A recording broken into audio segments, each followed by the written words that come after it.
Well, we have some great runs and walks in the area, but you can bet once they get cold, there's not as many of them out there. No, and yet the weather is part of what makes what we're talking about now so interesting.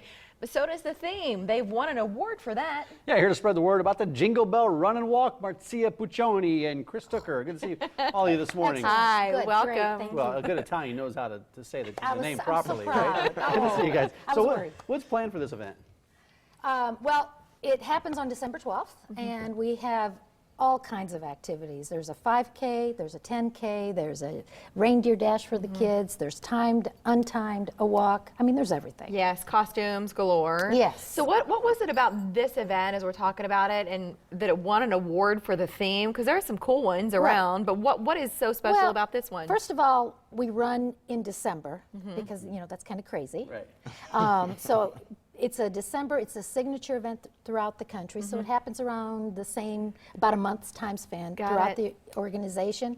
And just the Jingle Bell Run Walk is something that, the whole festive aspect, people run in costume. Yes, and Really- we have a few examples here. These are Yes. smart costumes, right? You're not Right. There are some really not layer, smart ones. right, wear anything that covers all of your extremities so you can layer underneath, stay Well, nice and comfortable. Yes, we recommend that, but trust me, people come not all dressed up, and some will come just in shorts and body exposed. Right. And So, you know. they're show-offs, really. They Well, are. you know. But the theme of this, it's special enough that it's won some awards, right? Yes, and you were Right. talking about that. Yeah. What do we have here? These aren't the medals. No. Every Those, participant those, gets one of the Jingle Bells. Chris is just like, to- no, Mary, the top finishers don't get this. no, they actually get medals. Top finishers get actual medals, and They for different do. divisions, right? So Yes. depending on your age or your Yes. skill level. Reigning champion Age. last 2 years for the 5K. Not you. Just in my age grade. You are. You Yes, are he is. Looks reigning like- champ? Yeah, I think You got the uh, champ here. over Chris here. is the in champ. his age in the range. age range. Yeah, Okay. you're still a champ. You're still a Come champ. on. You That are was the key. honoree, Yes. right? Yes, That nobody yes. can take that away from you. Correct. So what is your role as honoree this year? So this year, as the honoree, I've been involved for the last 2 years, but then I was approached by Marcia and Sally Stallnecker to be the honoree this year. And really my role is to just get more awareness out. So spreading that through Facebook, joining multiple teams, bringing a team from my office, bringing a team from my family, all of that kind of stuff, just to raise a little bit more money for the cause, and then to go out on shows like this and promote it in Omaha. Yeah, that's really part of the mission of the Arthritis Foundation. Marcia, Yes. would you tell us, speak up a little bit more about what you guys do throughout the year? You know, this is a fundraising event as well as awareness, but throughout the year, you know, we work a lot with children and their families, because one of the biggest myths is that arthritis is just an old person's disease. And it isn't. It affects, well, this youngster here who's only 25. That's you.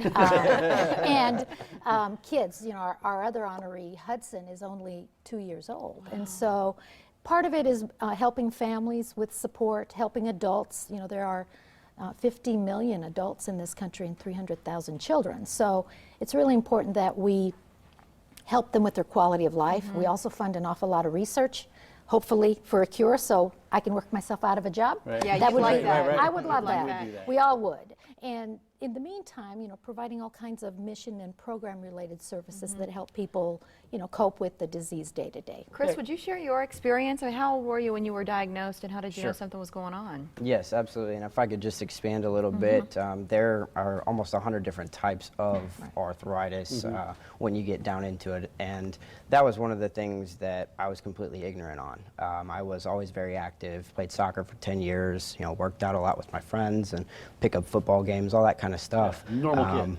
Just, yeah, everything was fine. And then, you know, started getting into my 20s and starting to have a little bit more pain than usual. And it was more than the push through it and suck it up kind of pain. So went in, got some MRIs, and that's when I found out osteoarthritis is the type that I have. Where And was it so affecting you at? Mine is mainly neck and spine, and then now it's starting to kind of spread into shoulders, and I can definitely feel it in the knees a little bit as well. So it's just going to eventually become one of those, as time goes on, more and more cartilage is going to erode away, and I'll eventually have to have a little bit more treatment and potentially some surgery.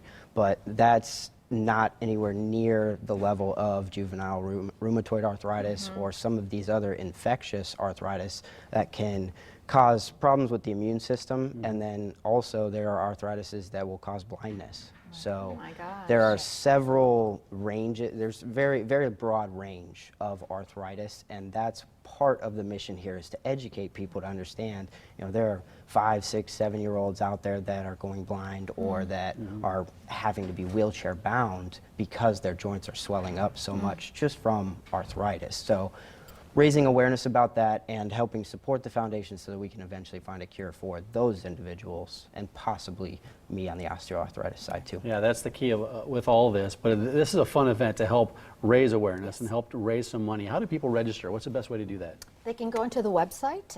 Everything's online, so they can go to jbr.org/Nebraska. All the information is on there, so they can go ahead and register.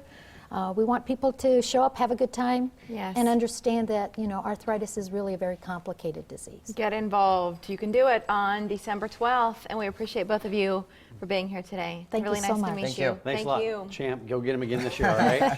Thanks a lot for coming. We're expecting some